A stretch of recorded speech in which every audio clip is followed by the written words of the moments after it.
परमेश्वर कबीर साहब जी महाराष्ट्र के पंढरपुर के पास एक आश्रम बनाकर सत्संग किया करते थे। सत्संग में ज्ञान की बातें बताते थे जो सभी लोगों को बहुत अच्छी लगती थी। श्रद्धालु लोग कबीर साहिब जी के ज्ञान से प्रभावित होकर नाम दीक्षा लेकर भक्ति करने लगते थे। धीरे धीरे उनको भक्ति करने से बहुत से चमत्कार भी होते थे। कबीर साहब जी के सत्संग समागम में लोग बड़ी उमंग से आते थे।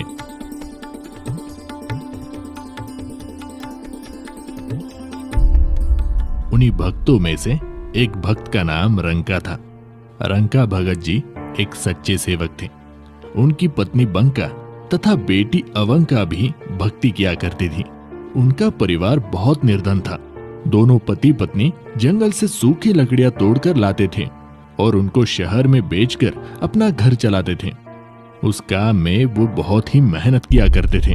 कबीर साहिब जी के साथ में नामदेव नाम के एक भक्त रहते थे तथा वे भी कबीर जी के शिष्य बन गए थे। एक दिन उन्होंने अपने गुरुदेव कबीर जी से प्रार्थना की और बोले, हे गुरुदेव, आपके भगत रंका बहुत निर्धन है। ये जंगल से लकड़ियां तोड़ कर लाते हैं और उसको शहर में ले जाकर बेचते हैं। वहां से धन इनको प्राप्त होता है और उससे ये अपना गुजारा बड़ी मुश्किल से कर पाते हैं। इनका शरीर भी बहुत कमजोर हो गया है। पूरा दिन मेहनत करने में लगे रहते हैं, इसलिए भक्ति करने का समय भी बहुत ही कम मिलता है। इनको कुछ धन प्रदान कीजिए ताकि इनका निर्वाह ठीक से हो सके। कबीर साहिब जी ने कहा, भक्त नामदेव, मैंने इनको धन देने की बहुत बार कोशिश की, परंतु ये लेते ही नहीं। हे गुरुदेव, आप फिर से धन दीजिए, ये अब की बार अवश्य लेंगे। बड़े दुखी है दोनों। ठीक है बेटा, समय आने दो। एक दिन रंका और बंका रोजाना की तरह जंगल से लकड़ियां सिर पर लेकर आ रहे थे। जिस रास्ते से वे दोनों आ रहे थे तो कबीर जी अपने शिष्य नामदेव जी को साथ लेकर उसी रास्ते पर आ गए।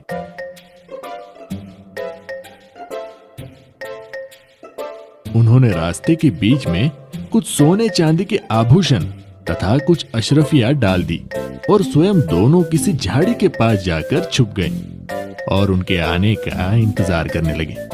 कुछ देर बाद रंका लकड़ियां सिर पर लेकर आगे आगे चल रहा था।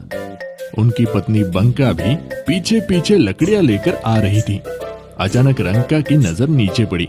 उसने देखा कि सोने चांदी के आभूषण तथा अशरफियां पड़ी हुई है। अरे, इस घने जंगल में ये किसका धन गिर गया है? यहाँ तो कोई भी आसपास दिखाई नहीं दे रहा है। ये धन जिसका भी होगा, ऐसे हम प्रयोग भी नहीं कर सकते। लेकिन मेरी पत्नी मेरे पीछे पीछे आ रही है। कहीं उसकी नजर इन पर पड़ गई तो वो भक्ति में विचलित हो सकती है, क्योंकि स्त्री को आभूषण बहुत प्रिय होते हैं। कहीं उसके मन में लालच आ गया तो सारा काम बिगड़ जाएगा। ये विचार करके सारे धन को छुपाने के लिए उस पर पैरों से मिट्टी डालने लग गया। बंका की नजर अपने पति की गतिविधियों पर पड़ी तो उसे बात समझते देर न लगी और दूर से ही कहने लगी, चलो चलो भगत जी, मिट्टी पे मिट्टी क्यों डाल रहे हो? हाँ हाँ, चलो घर चलते हैं, आज तो बहुत देर हो गई। फिर दोनों पति पत्नी उस सारे धन को लांघकर घर चले गए। देख लो नामदेव, अब मैं क्या करूं, ये धन लेते ही नहीं।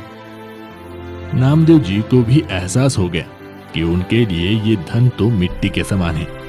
वास्तव में धन तो राम नाम की भक्ति का धन होता है, जो कभी भी नष्ट नहीं होता। ये इतना निर्धन होते हुए भी भगवान के दिए में खुश थे। अपनी कोई इच्छा नहीं रखते, केवल भक्ति को आधार बनाकर अपनी जीवन यापन कर रहे हैं। ये वास्तव में परम भक्त हैं। कबीर साहिब जी कहते हैं, कबीरा सब जग निर्धना, धनवंता न कोय, धनवंता सोई जानियो, राम नाम धन होए।